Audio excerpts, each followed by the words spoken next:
और उस कमेटी के प्रेसिडेंट आली जनाब मुफ्ती मोहम्मद हारून नदवी साहब, उसी तरह से डॉक्टर अब्दुल करीम सालार साहब, और मुंबई से दो बहुत कदावर शख्सियात आली जनाब शमीम तारिक साहब, उसी तरह से जनाब सरफराज आरजू साहब, ये मुंबई से यहाँ पर तशरीफ लाए हैं। और यकीनन आज उनकी रहनुमाई हमारे लिए न सिर्फ ये कि रहनुमाई का काम करेंगी कि बल्कि हमें गौर व फिक्र की दावत भी देगी कि हमें क्या कानून के अंदर वो कह रहे हैं, जो नया कानून काला कानून लाया कि 12 साल से अगर किसी के पास वक्फ की प्रॉपर्टी पर नाजायज कब्जा है, वहां पर वो उसको इस्तेमाल कर रहा है, तो वो उसकी मालकी हक उसको दे दिया जाएगा। यानी 12 साल वाले को मालक बना रहे और सैकड़ों साल वालों को वहां से छीन ले रहे, तो इनका दिमाग खराब हो गया है। बहुत सारी इन्होंने जो अमेंडमेंट लाई है दोस्तों, इस मुल्क के दस्तूर के अंदर आप जानते हैं कि इस मुल्क का दस्तूर, इसके जो कुछ भी हमारे बुनियादी हुकूक दस्तूर ने हमको दिए हैं, वो दस्तूर के बुनियादी हुकूक को अगर कोई भी अमेंडमेंट के जरिए से छेड़छाड़ की जाती है, तो आर्टिकल 13 ये हुकूमत को इजाजत नहीं देता कि उसको छेड़छाड़ करे। इन्होंने हमारे जितने बुनियादी हुकूक है उनको छेड़ा है।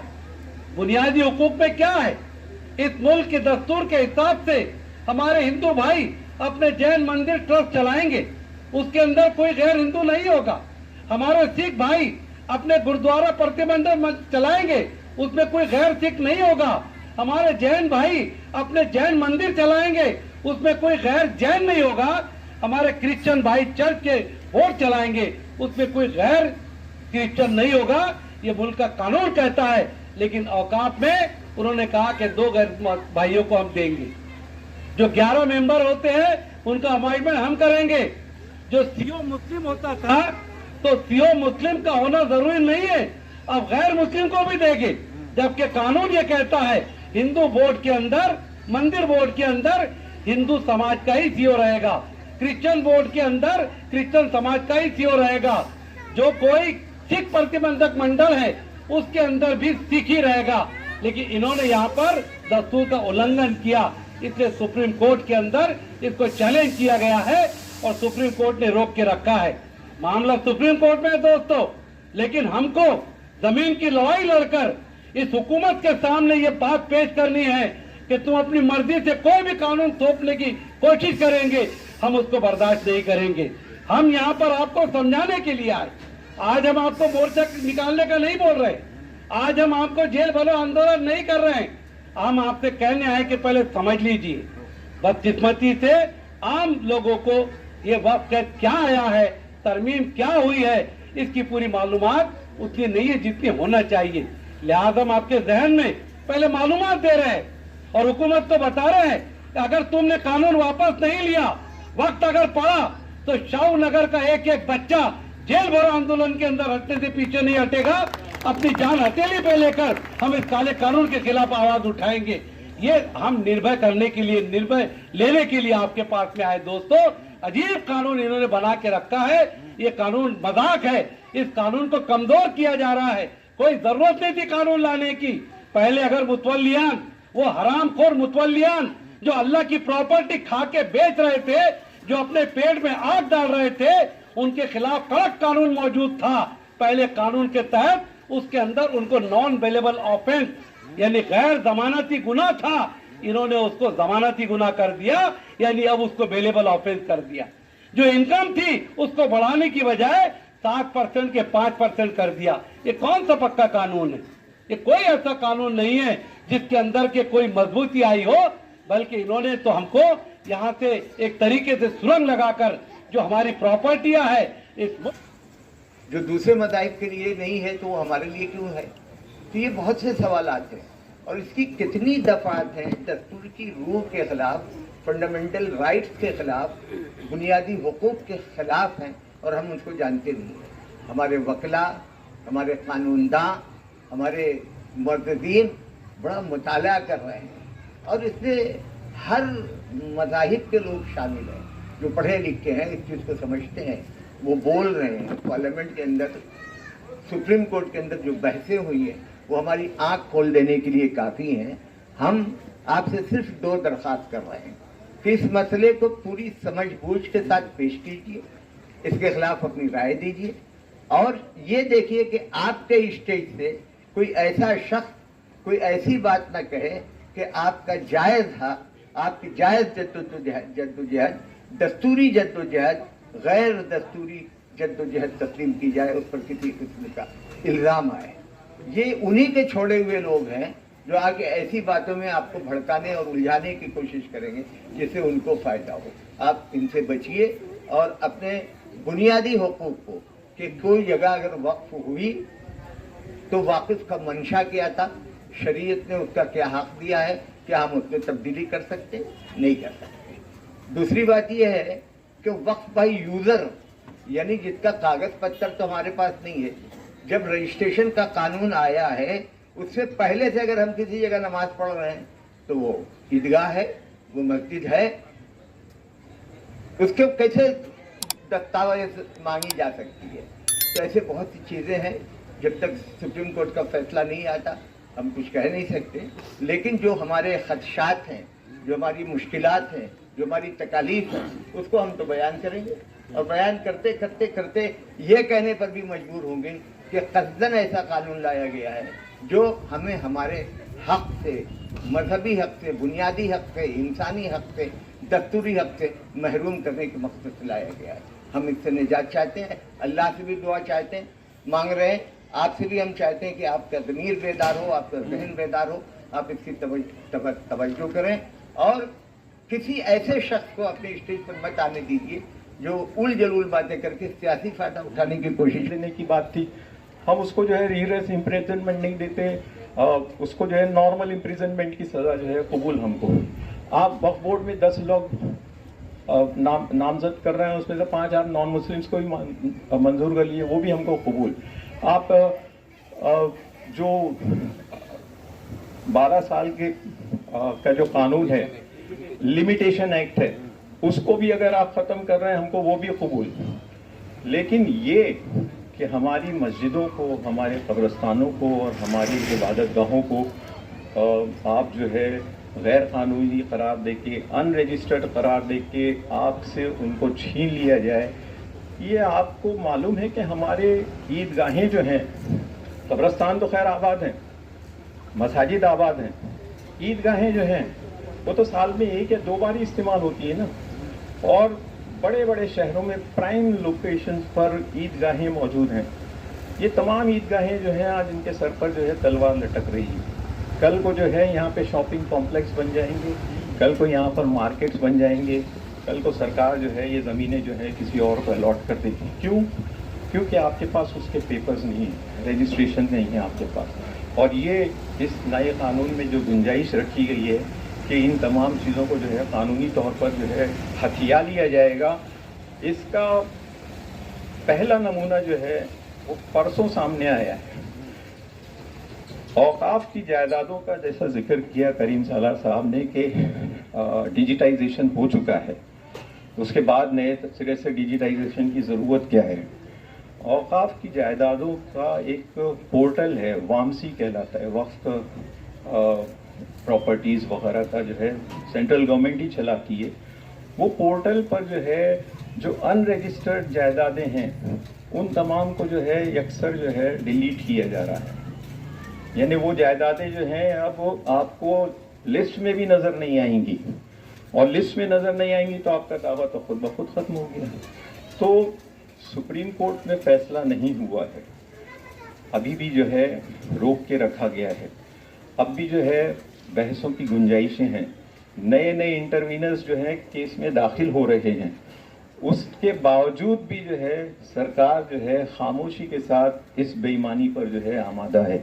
और हम लोग अगर इस चीज़ की तरफ से जो है फ़िक्रमंद नहीं हुए, अगर हम लोगों ने जो है अपनी आंखें नहीं खोली, तो मैं आपको ये लिख के देता हूँ कि अगले 10 सालों में लॉ ऑफ लिमिटेशन एक्ट से महरूमी की वजह से या दूसरी किसी वजह से अगले 10 सालों में औकाफ की जायदादों की तादाद जो है 30% से 40% तक जो है घट जाएगी और आप जो है हाथ मलते रह जाएंगे। ये तो मेरी गुफ्तगू का एक पहलू। कि हमारे लिए नुकसान कितना बड़ा है, कितना अजीम है। तो ये संविधान पर हमला है, वो कैसे हमला है अब आप देखिए। इन्होंने क्या कहा था 400 पार अभी लोकसभा के इलेक्शन में, और कहा था हम संविधान खत्म करेंगे।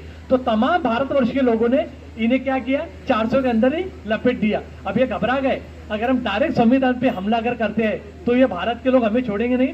तो अभी ये लोग धीरे धीरे हमला कर रहे हैं। अभी जो संविधान जो ये जो कर रहा है ना, संविधान विरोधी कायदा लाया ना वक्त का, ये भी वही है, यानी काला कानून भी उसी में सिविल यूनिफॉर्म कोड के लिए करा हुआ है दोस्तों। तो हम तमाम लोगों को यहाँ पर मुत्तैद होकर यहाँ पर लड़ना पड़ेगा, और गवर्नमेंट को ये बात हमको बताना पड़ेगी कि हम ऐरा गैर नत्थु कहने नहीं है, हम भाड़े करें, हम ओरिजिनल है।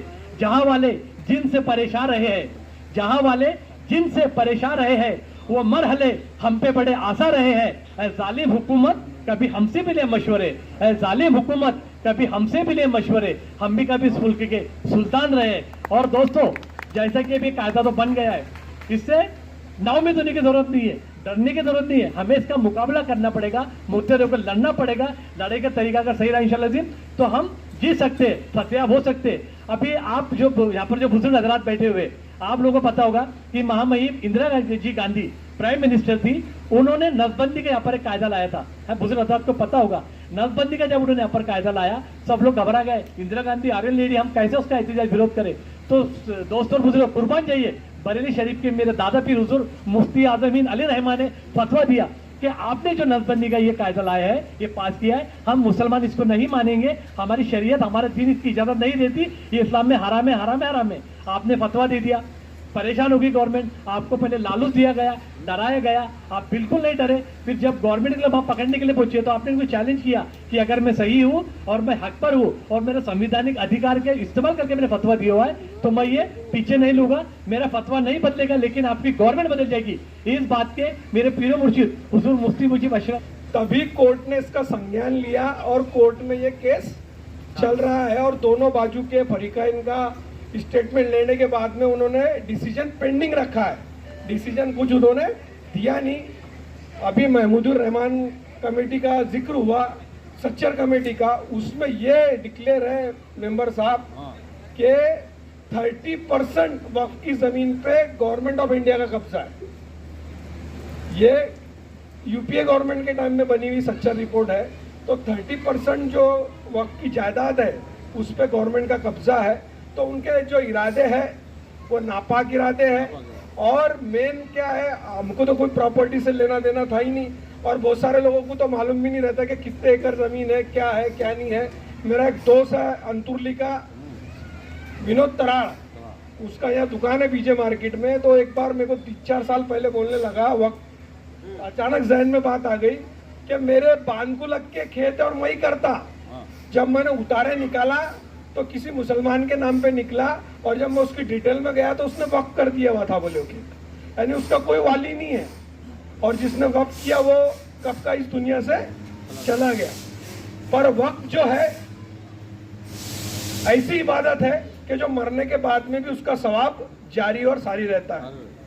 नमाज पढ़ते हम मर गए खत्म हो गया, रोजा रखते मर गए खत्म हो गया, ज़कात दिए मर गए खत्म हो गया, हज किए मर गए खत्म हो गया। पर जो सभी यानी अल्लाह की राह में जो भी काम किया गया, हमने बोर कर दिया या किसी खेत की इनकम, किसी मस्जिद के तनख्वाह हो रही है, या हमारा जो कॉम्प्लेक्स है ईदगाह का, उससे जो इमामों की तनख्वाह में थोड़ी सी भर पड़ता है, तो ये जो है जिसका उसमें हिस्सा लगा है उसको उसका अज्र मिलेगा। तो वक्त की जो जमीन है उससे जो होने वाला उत्पन्न है वो ता कयामत तक जिसने वक्त किया है उसको उसका अज्र मिलेगा। तो ये बिल में मैंने कहा मोदी जी हम बहुत डेंजर लोग हैं बोला, अगर सग्गी बहन या सग्गा भाई भी एक बिल्ला घुस गए ना हमारी जमीन में, अल्लाह का शुक्र है हम उसको नहीं छोड़ते।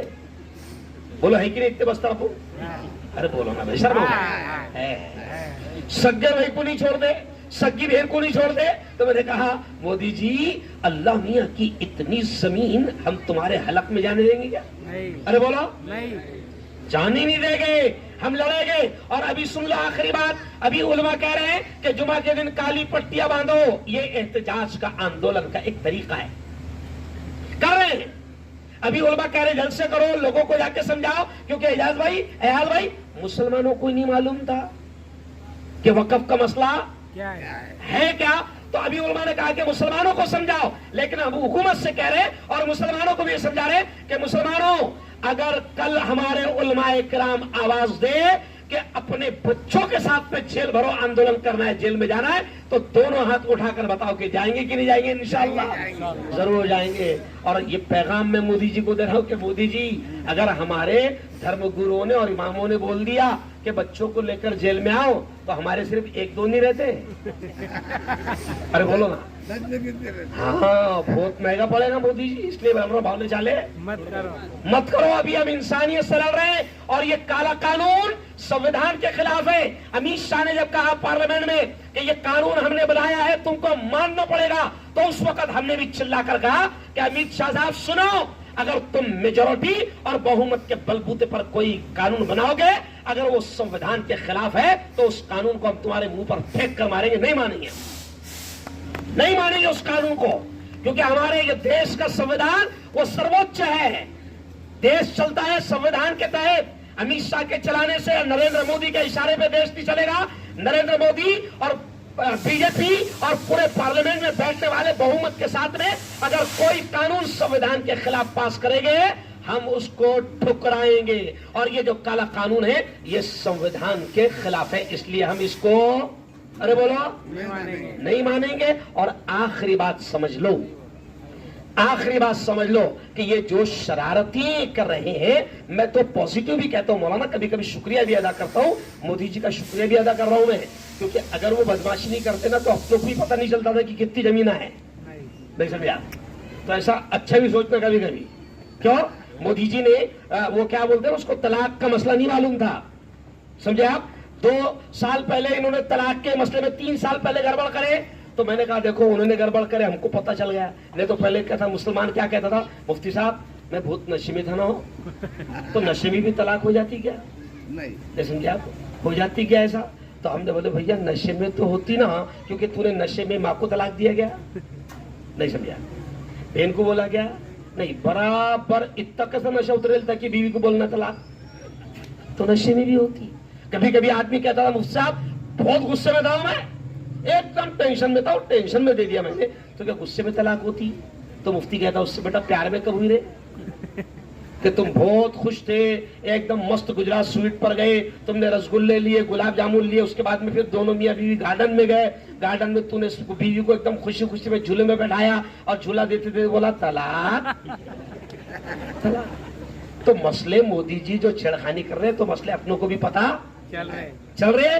तो मोदी जी अच्छा किया तुमने बदमाशी किया, वक़्फ़ के बारे में हमको ज्यादा मालूमात नहीं थी, मगर तुमने सोते हुए शेरों को जगा दिया। अरे बोलो, जगा दिया। अब तुम्हारे नापाक हलक में जाने, अरे बोलो ना, हजम भी नहीं होगी बोला मोदी जी को बोलना, ये हजम भी नहीं होगी। जिसने, आखिरी जुमला सुन लो, जिसने अल्लाह की जमीन के साथ छेड़छाड़ किया, छेड़खानी किया, इंशाअल्लाह उसका पत्ता कट हो जाएगा। बोलो जोर से इंशाअल्लाह। बस एक जुमला कह दो, देखो तुमने बोल देना सिर्फ गया, क्या बोल देना, क्या बोलना, गया। मोदी जी मैं आपसे कह रहा हूं कि बड़े बड़े आए, तुमसे बड़े बड़े आए और चले गए। तो तुमने जोर से बोलना, नमरूद आया गया, शद्दाद आया